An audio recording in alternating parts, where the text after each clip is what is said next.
नमस्कार दोस्तों, कैसे हैं आप सभी दोस्तों। उम्मीद करते हैं आप सभी ठीक होंगे। तो एक बड़ा लेटर शिक्षा विभाग की ओर से जारी हुआ है।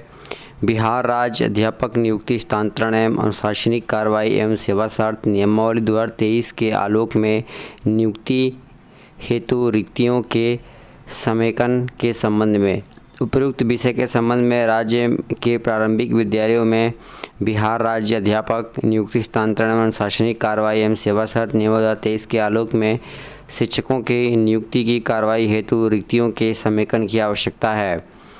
तो रिक्तियों के समेकन की आवश्यकता है और पूरी की पूरी रिक्तियां जुटाने का काम तेजी से चल रहा है।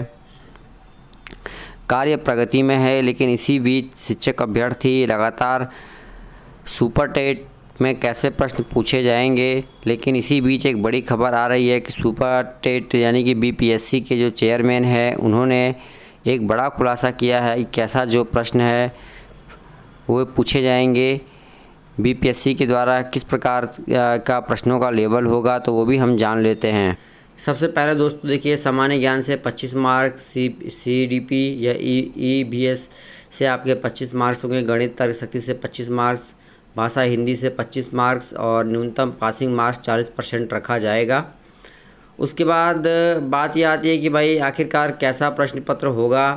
तो प्रथम प्राथमिक शिक्षक परीक्षा जो 1993 में हुई थी बीपीएससी के द्वारा, उसमें इस प्रकार का जो लेवल था वो प्रश्नों का था, जैसा कि स्क्रीन में आपको दिखाई दे रहा है कि भारत के राष्ट्रीय फूल का नाम बताइए। इस प्रकार से प्रश्न जो है पूछे गए थे और आपके स्क्रीन पे ही है सब कुछ, जैसा कि आपको दिखाई दे रहा है।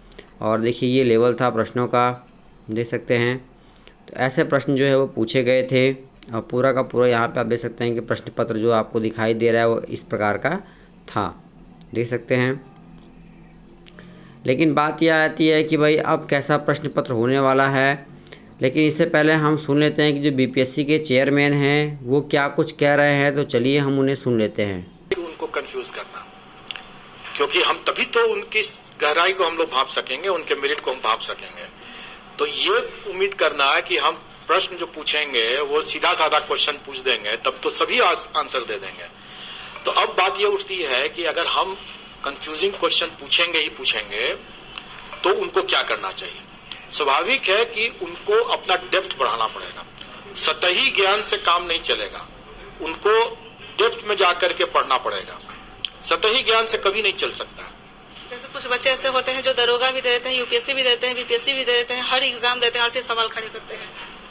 नहीं, वो स्वाभाविक है कि वो अपने अपने विकल्पों को, अपने ऑप्शंस को मैक्सिमाइज करने का कोशिश करते हैं, क्योंकि अगर यहाँ नहीं होगा तो कहीं और होगा, कहीं और होगा। उसमें कोई हर्ज की बात नहीं है। तो हर किसी का अलग होता है, होता ही है, होना ही है, स्टैंडर्ड भी अलग होगा। लेकिन अगर बीपीएससी की, अगर जैसे कंबाइंड सिविल सर्विसेज की परीक्षा या फॉर दैट मैटर कोई भी टेक्निकल परीक्षा को भी अगर आपको करना है तो आपको उसके डेप्थ में जाके करना होगा। ऐसा नहीं कि एकदम क्लियर कट आंसर अगर देना अगर होगा तो अगर आप आसानी से दे सकते हैं तो और भी लोग दे देंगे। तो जब और भी लोग दे देंगे तो फिर आपका कैसे होगा, और लोगों का भी हो जाएगा। इसलिए समझने वाली बात है कि क्वेश्चन हमेशा डिफिकल्टी आना चाहिए और लोगों का प्रिपरेशन जो है इन डेप्थ होना चाहिए। सतही ज्ञान से फायदा नहीं हो। अक्सर पारदर्शिता की बात कही जा रही है, तो क्या ये भी एग्जाम ऑनलाइन आप लोग फिर बाद में लीजिएगा, कभी होने की संभावना है? देखिए, भविष्य में तो बहुत कुछ हो सकता है। निकट भविष्य में मैं नहीं समझता हूं कि हम लोग अभी ऑनलाइन करेंगे, लेकिन भविष्य तो परिवर्तन की बात ही है। हमारे रिसोर्सेज बढ़ेंगे, हमारी चीजें बढ़ेंगी, टेक्नोलॉजी बढ़ेगा। जैसे मैंने अभी थोड़ी देर पहले कहा कि एआई टूल से भी इवैल्यूएशन की बात हो सकती है। भविष्य में होना है, भविष्य में तो चेंज होना ही है, कभी ना कभी ये ऑनलाइन भी आ ही जाएगा। यहाँ निकट भविष्य में मैं अभी इसको फोर्सी नहीं कर रहा हूँ, क्योंकि अभी उसमें जो कठिनाई है, क्योंकि कंप्यूटर के अंदर में जो चीज हो रहा है वो किसी को दिखता नहीं है। मैंने पहले भी बहुत बार कहा है कि पर्दे के सामने जो चीज हो रहा है वो आप सबके। जी हाँ साथियों, तो आप लोगों ने स्पष्ट रूप से सुना कि बिहार